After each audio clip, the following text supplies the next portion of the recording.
Hello guys, magandang araw po sa inyong lahat. Ayan, nandito po tayo somewhere in Ordanita City, Pangasinan. Ayan, nakikita nyo yung bahay na yan at yan ay ating aatipan. Kinuha nga tayong extra dito para mag-atip. Gusto ko sana bida na lang sana, pero sabi ng contractor may bida na raw, kaya extra lang mo. Ayan po ang ating inatipan. Ayan po ang ating mga kasama at syempre meron tayong tali dyan pagkat pataas po ito. Safety first. Ayan po ang ating mga kasama. Ayan ang tinatipan na po natin. Inumpisahan na po natin.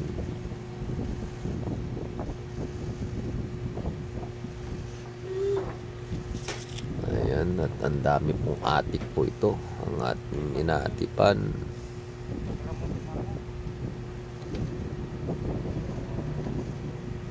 Ayan po ang ating lupid para sa ating safety harness. Ayan na po ang ating natapos sa araw na ito. At yan po ang mga problema ng bubong na ito. Ayan po at marupok na. Ayan, at hindi po ito steel. Isa po itong fiber asbestos. At marupok na po siya. Ayan, at ang dami na pong butas. Kaya tumutulo na. At yung may-ari nag-decide na patungan na lang ng yero. Ayan po mga sira niya. Mga butas-butas na po siya.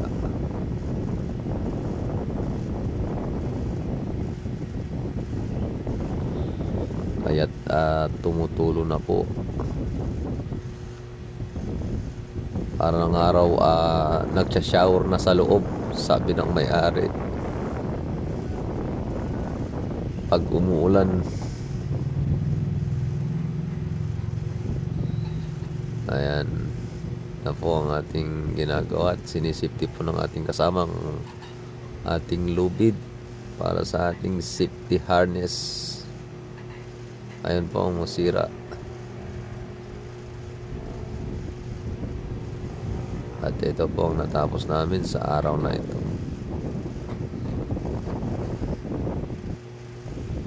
Okay, baka muna mo ta. Ito nga po ang ating contractor. Siya po ang nakakuha ng project na ito. Ayan na nga po at nilalagyan na natin ng palupo o ridge cap, o sa ibang term ay ridge roll.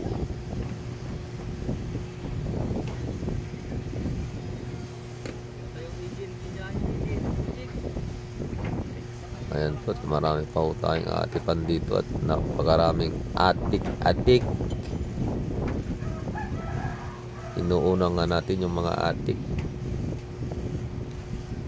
dahil mabusisi po itong tabasin.